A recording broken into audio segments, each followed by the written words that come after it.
Olá amigos, estamos iniciando mais um programa Para Viver Bem.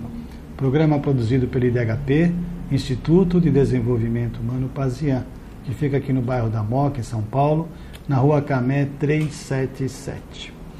Colocamos na tela o nosso site, pazian.com.br, para você acessá-lo e conhecer as nossas atividades.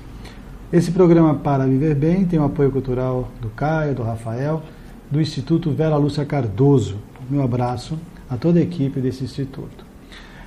Hoje, último programa do ano, nós realizaremos a segunda parte da nossa retrospectiva. A semana passada, a véspera de Natal, nós mostramos algumas instituições que nós visitamos, instituições beneficentes, trabalhos humanitários, para que tivesse uma noção dessa parte do programa. E hoje nós separamos alguns entrevistados, algumas pessoas que nós trouxemos aqui no estúdio.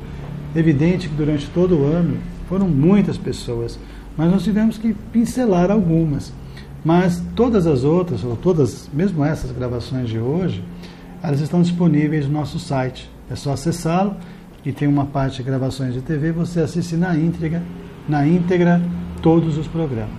Quando nós resolvemos começar essa nova fase do programa, com o nome de Para Viver Bem, eu quis trazer aqui para iniciar a Monja Coen, uma pessoa muito conhecida no meio espiritualista, uma pessoa adorável, uma amiga, gosto muito dela, e mostrando que para nós entrarmos no caminho reto da espiritualidade, para nós trilharmos uma senda mais ascensional, né, ao divino, nós não precisamos nascermos assim anjos ou puros, mas sim no decorrer da vida criarmos esses caminhos.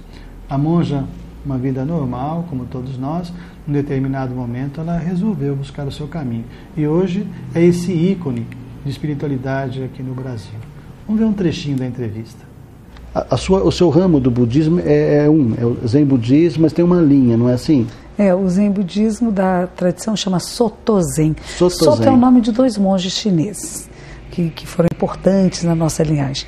E Zen é uma palavra que vem da Índia, do sânscrito, que quer dizer meditação, que era dhyana. Este dhyana que vai virar para os chineses Chan, pelo som, porque era dhyana, chana, chana, chana, os chineses chamam Chan. E eles criaram um caractere. Esse caractere chinês, os japoneses chamam de Zen.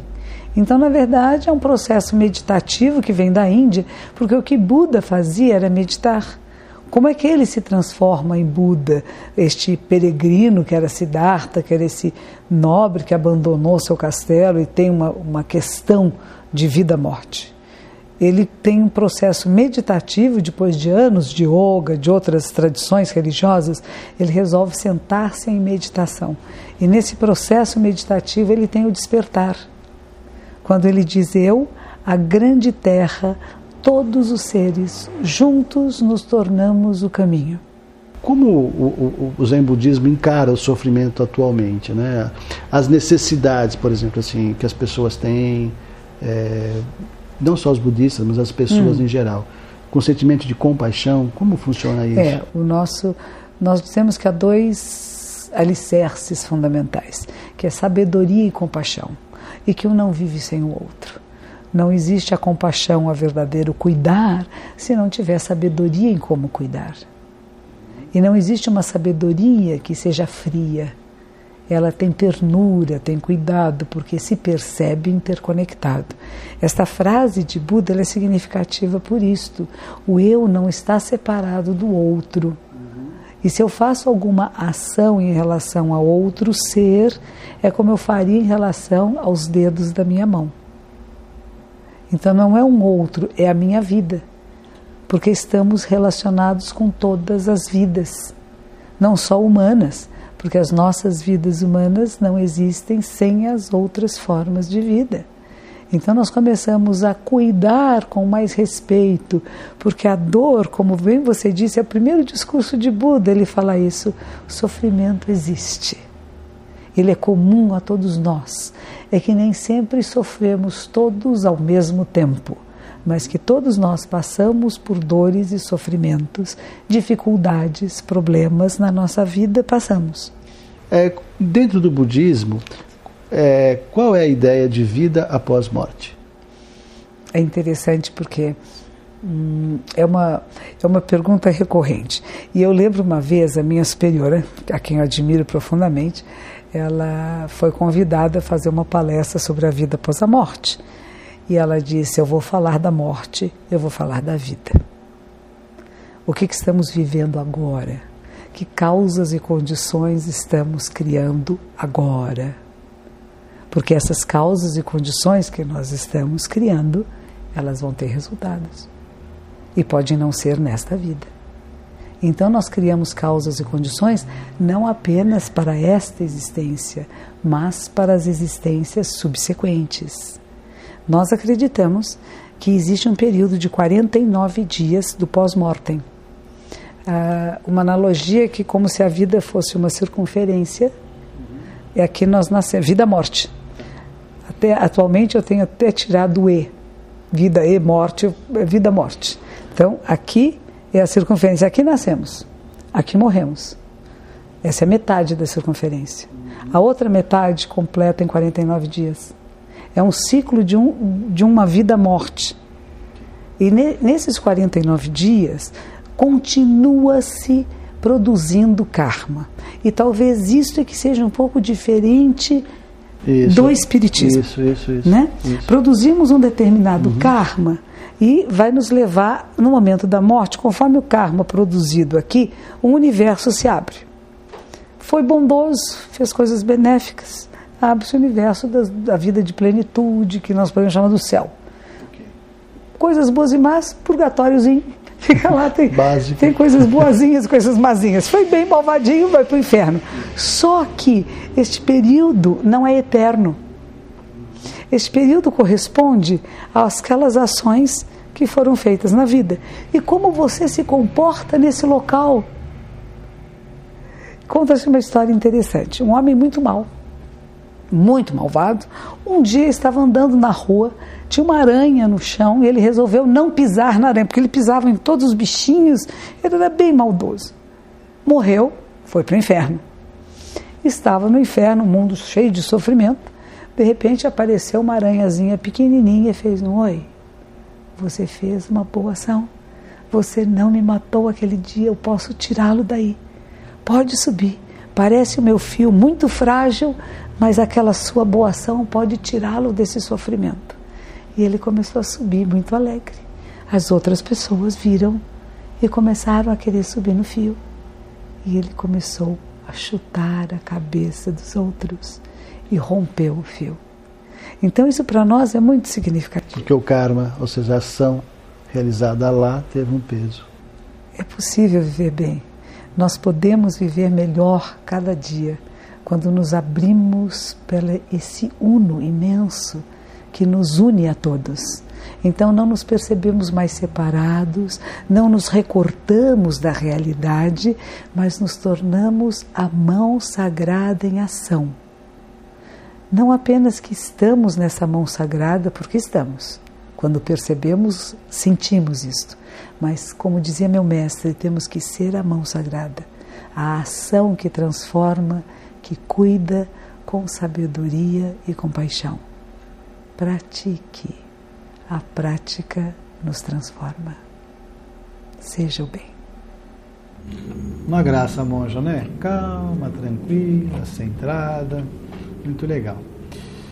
Uma outra entrevista, alguém que muito conhecido de todos vocês, houve uma época quando o programa chamava-se Oficina da Mente, uma vez por mês ele estava aqui com a gente, o Dr. José Carlos de Luca, um juiz de direito, uma pessoa magnífica, realizando palestras pelo Brasil inteiro, falando de evangelho, falando de espiritismo, uma pessoa de um coração muito bom e que eu particularmente gosto muito, gosto e admiro.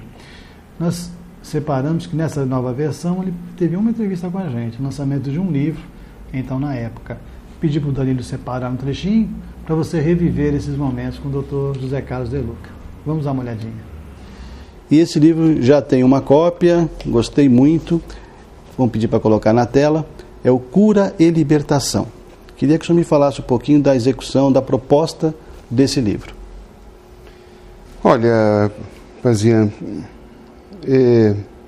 ao longo desses anos, mais ou menos 15 anos lidando com o público, nos atendimentos, nos centros espíritas, em palestras, programas de rádio e TV, eu cheguei a uma constatação, que aliás não é minha, uma constatação de todos os grandes mestres espirituais da humanidade, é que nós estamos doentes.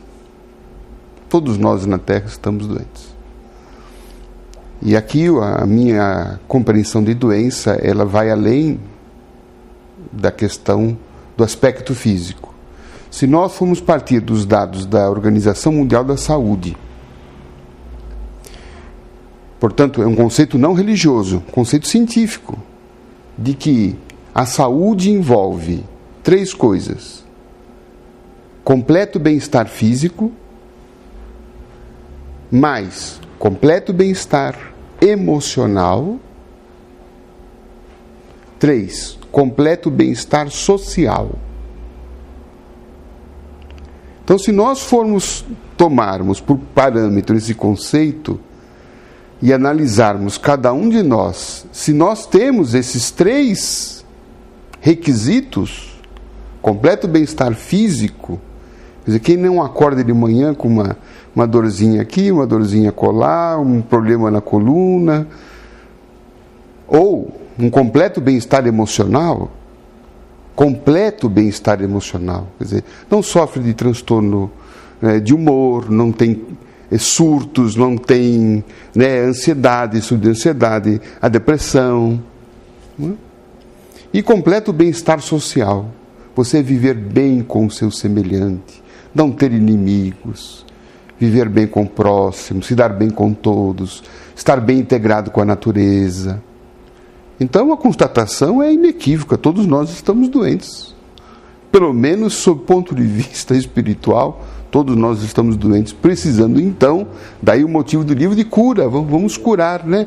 A cura, não apenas a cura física, mas a cura do ser espiritual, que quando nós conseguimos curar esse ser espiritual, esta cura, ela vai se irradiando para os demais níveis, né? E a partir desta cura, a gente se liberta, né, de toda a carga negativa que, aquilo que São Paulo dizia, que o salário do pecado é a morte. Né? Nós nos libertamos das consequências negativas que essas doenças físicas, materiais, espirituais, sociais, morais acarretam em nós. O que eu tenho aprendido, o que eu aprendi assim nesse livro, meditar, que para viver bem a gente precisa se sentir bem. Segundo Emmanuel, guia espiritual de Chico Xavier, o processo é sentir, pensar e agir. Então nós precisamos alavancar uma série de sensações boas em nós. Porque eu me sentindo bem, eu vou pensar bem. E pensando bem, eu vou agir bem. E agindo bem, eu estou construindo meu destino. Bem. Então eu vou evocar sensações boas. Vou lembrar das coisas boas da minha vida. Todas as coisas boas que já aconteceram. Vou evocar as situações boas que aconteceram na vida das pessoas. Vou evocar as coisas boas que estão acontecendo hoje. Eu posso estar com um estômago que não está muito bem, doente, mas eu vou evocar o meu coração que está bem, o fígado que está bem, o rim que está bem. Eu vou evocar o trabalho que eu tenho, todas as coisas boas. Vou me sentir bem comigo, vou me perdoar, vou me amar. A partir desse processo de estar bem consigo, se sentir bem, isso vai desencadeando grandes transformações, cura e libertação na nossa vida. Isso aí. Um abraço para o Deluca, querido amigo Deluca. Bom, no decorrer do nosso programa, das atividades do ano, fiquei sabendo de uma pessoa que fazia parte de um centro, dirigia um centro para animais. Mas não era um centro espírita onde se pedia vibrações para os animais. Era um centro voltado para os animais, onde as pessoas levavam seus cães, gatos, papagaios, ali para tomar passe, para tomar energia mesmo. E eu fiquei muito curioso. Entrei em contato, Sandra Calado é a dirigente, uma veterinária, e nós trouxemos ela para o nosso programa para explicar direitinho essa ideia inovadora, esse trabalho muito interessante. Vamos ver se se dá para ter uma noção com esses minutinhos aí que o Danilo separou. Vamos lá. O primeiro centro espírita é totalmente voltado para a espiritualidade dos animais, né? Por enquanto ainda é o único totalmente voltado para os animais, né? Foi fundado em 28 de maio de 2009 e é um centro que se dedica ao entendimento dos animais, ao auxílio, na verdade ao auxílio dos espíritos que caminham na fase anterior à de humanidade, né? Então, o espiritismo, na verdade, quando nós começamos o trabalho, logo depois de iniciado o trabalho de passe para animais, porque nós realizamos 7 trabalhos de passe para animais hoje, por semana, na nossa casa, nós descobrimos que nós precisamos compreender melhor o que acontece com os animais, e aí montamos um grupo de estudos, na época era um grupo de estudos sobre a alma dos animais. Encontramos uma colocação no livro Conduta Espírita, de André Luiz, capítulo 33, Perante os Animais, psicografia de Valdo Vieira, que ele fala assim, no socorro aos animais doentes, utilizar os recursos terapêuticos possíveis, inclusive aqueles de natureza mediúnica que aplique a seu próprio favor. A luz do bem deve fulgir em todos os planos, né? Esses cursos que vocês dão, como é que você sente? As pessoas se interessam realmente, vêm por amor aos animais ou é uma curiosidade? Nós temos várias situações. Pessoas, por exemplo, cujo animalzinho desencarnou. Okay. E aí ele vem buscar informação. Puxa, o que aconteceu com ele? Para onde ele vai? Muitos espíritas que tinham um conceito, um pré-conceito definido sobre a alma dos animais, mas que aí o seu animalzinho de casa desencarna e tudo aquilo que ele aprendeu ele faria agora, porque o que aconteceu com ele? Não, eu quero saber se eu vou ver, ele não tem essa resposta, então ele vem até a casa. Muitos protetores, então nós temos diversos padrões. O que acontece? Quem vem por curiosidade, porque gosta de animal, mas chega lá e acha que vão me falar que o animal sente assim, ele fica meio chocado com o curso, porque o curso, na verdade, o curso de espiritualidade dos animais é um curso de evolução do espírito. E dizer para que antes de qualquer conceito, observe-os, olhe nos olhos dele, tenha coragem de olhar os animais do mundo, tenha coragem de olhar para os animais que nós consideramos animais de consumo, olhar nos olhos deles e diga a ele, me desculpe meu amigo, mas eu tenho que te comer. Olhe para os animais abandonados e diga a ele, você não tem alma, eu não acredito, tenha coragem de olhar nos olhos deles e você vai mudar o seu conceito, se você tiver um pouco de amor em seu coração. Bacana, né? Trabalho inovador. E a Sandra tem um livro psicografado chamado Evangelho dos Animais, que você encontra nas livrarias, pela internet você acha. Pedi uma pausa para vocês agora, a gente vai para um breve intervalo e já voltamos aqui com essa nossa retrospectiva do Para Viver Bem. Até já.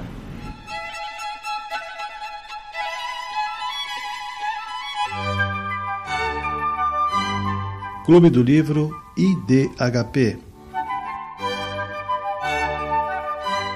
Livros que lhe ajudarão a viver com mais alegria, saúde e harmonia.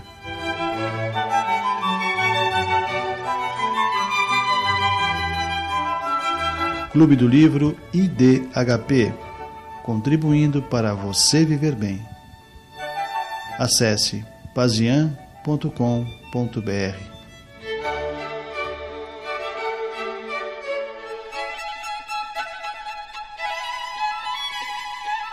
Estamos de volta com Para Viver Bem, programa produzido pelo IDHP, Instituto de Desenvolvimento Humano Pazian.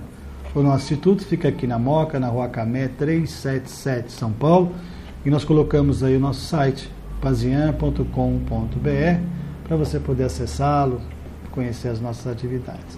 Lembrando que todos os programas que foram transmitidos aqui pela TV aberta se encontram disponíveis lá no site, para você assistir, rever alguns programas que tenha gostado. Inclusive, essas entrevistas mostradas aqui hoje, você encontra na íntegra lá no site. Muito bem. Sim, apoio cultural, Instituto Vera Lúcia Cardoso.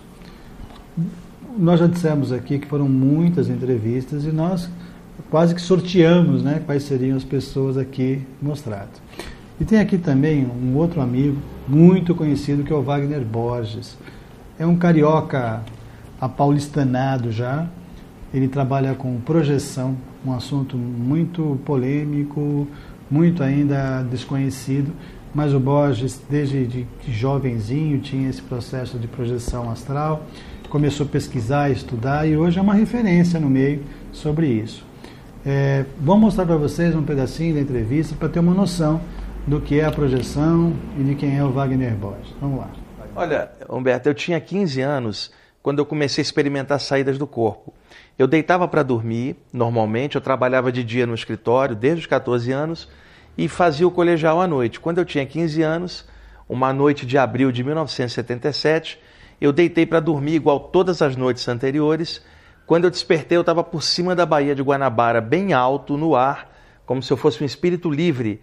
A sensação de liberdade era indescritível, o mar logo abaixo, e como se eu fosse um espírito desencarnado, totalmente incorpóreo, etéreo, solto no ar, aqui a consciência um pouco mais lúcida do que eu estou aqui, e de repente aquela sensação de queda abrupta, em uma fração de segundo, mais rápido do que o pensamento, eu me senti fundindo, caindo dentro do meu corpo. Passei o resto da madrugada sem dormir, sem entender o que tinha acontecido. E o que eu descobri? Essas experiências fora do corpo eram faladas desde a antiguidade, notadamente no Oriente Antigo, no Egito, na China e na Índia, mas sempre sob aquele prisma mais hermético ou mais yogi. Nunca como tema popular, sempre como um tema de iniciados, por exemplo. Né? Exato. Então, ao longo da história, várias doutrinas chamaram essas saídas do corpo por nomes diferentes. Viagem astral, projeção astral, experiência fora do corpo, desprendimento espiritual e tantos outros nomes. E aí eu comecei a ser levado nessas experiências. Quando eu tinha 19 anos, eu fui convidado para dar uma palestra num grupo de parapsicologia do Rio. Eu fui lá e contei minhas experiências. O pessoal gostou. E aí eu comecei todo sábado lá. Dali eu recebi um convite para ir no Centro Espírita, depois um convite para ir na Umbanda. Aí no Rio de Janeiro eu jovem, 19, 20 anos, comecei a dar palestra em tudo quanto era lugar, Humberto, e ficar conhecido. E aí eu estou nessa vida até hoje, dando palestras e cursos, explicando como é que acontecem as saídas do corpo. Um pouquinho do conteúdo do livro. Eu me preocupei ao longo dos anos em escrever textos que ajudassem as pessoas que perderam alguém. As pessoas feridas pela perda de alguém, pela morte, um ente querido. Então eu escrevi textos para levantar o astral da pessoa, mas não aquele tipo de consolação religiosa. Não, eu quis fazer um livro aberto para todo mundo. Então, um livro de esclarecimento, chamando a pessoa de volta para a vida e falando da questão da vida após a morte, com bom humor, com alto astral, e fazendo a pessoa pensar, inclusive, para poder transformar esse momento de perda numa lição, num aprendizado, para tocar a bola para frente. E aí, gente, dá vontade, né, de ficar se projetando, andando por aí, mas todos nós fazemos isso, é que a gente não lembra. Toda hora que a gente deita, dorme, né, ou sente e dorme, nosso espírito se projeta para o astral e ali a gente vaga, né? No Espiritismo tem boas explicações também sobre isso, livro dos espíritos, livro dos médiuns, enfim, pesquise. Bom, para findar, separamos também uma entrevista muito interessante com uma psiquiatra, doutora Sônia Palma. É uma amiga, uma pessoa, uma estudiosa, uma médica muito competente. E eu a chamei aqui para tratarmos de um assunto muito atual, que seria os assuntos relacionados à mente, né? A depressão, os distúrbios emocionais, a bipolaridade, porque muito se fala hoje em dia, e até muitas pessoas que não são da área, né? Muito é falado. E a doutora Sônia, como uma pessoa da área, uma estudiosa, uma cientista, uma psiquiatra, ela deu bem uma linha do meio assim para a gente seguir. Então, escolhemos alguns trechos apenas para posicioná-los, mas essa entrevista que eu acho muito interessante está no nosso site depois para quem quiser assistir. Vamos ver aí uns pedacinhos da entrevista. A depressão é um transtorno mental caracterizado então por um humor triste, perda de vontade de viver, dificuldades para dormir, dificuldades para manter as atividades do dia a dia, mas isso é uma doença, um transtorno mental, aliás, muito comum realmente. Tem crescido o número de diagnósticos de depressão a ponto da Organização Mundial de Saúde dizer que nos próximos anos, daqui a mais 5, 6 anos, talvez seja a causa mais frequente de prejuízos na vida econômica, na vida das pessoas, os quadros depressivos, né? De tanta importância que esses quadros têm. Só que hoje, realmente, é o que você fala, né? Nós confundimos muito depressão com tristeza. Tristeza todos nós temos, né? Só ter uma dificuldade na vida, nós podemos ficar tristes, perdemos um ente querido, perdemos o emprego e nós ficamos tristes. A depressão, você pode estar numa situação extremamente confortável, bem viajando e ter um quadro depressivo. Quem tem depressão não é quem quer, é quem pode, no sentido de vulnerabilidade. Quer dizer, automedicar-se, embora esses remédios são difíceis de comprar. Medicação de vizinho, não dá para tomar. Pegar remédio emprestado dos outros, não funciona. Absoluto, tá bom? Absoluto. Parar a medicação também por conta própria. Também. Porque as medicações, elas têm um tempo para agir, elas têm um modo de agir no organismo. A gente não vê, mas ele está agindo no organismo. Então, muitas vezes se sentem melhor depois de 2, 3 meses. Já estou boa. Então, para a medicação, dali 1, 2, 3 semanas voltou a ter quadro pior do que o quadro inicial. Bem interessante, né, gente? Vale a pena depois entrar no site e assistir inteira essa entrevista, viu? Doutora Sônia, um abraço, muito obrigado pela participação. Bom, meus amigos, era isso. Como eu disse, pequenos trechos de algumas entrevistas, mas todo o nosso trabalho, o objetivo do nosso Para Viver Bem é esse. Trazer informações, conceitos que nos auxiliem, né, todos nós, a ter uma vida melhor. Espero que esse ano tenhamos contribuído para isso.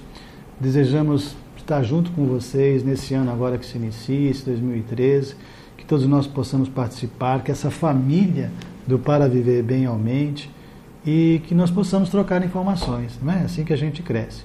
De coração, muito obrigado pela audiência, pelo carinho, e que Deus possa abençoar a todos nesse novo ano, trazendo muita saúde e muita prosperidade. Nos veremos a partir da semana que vem com o nosso Para Viver Bem. Até lá.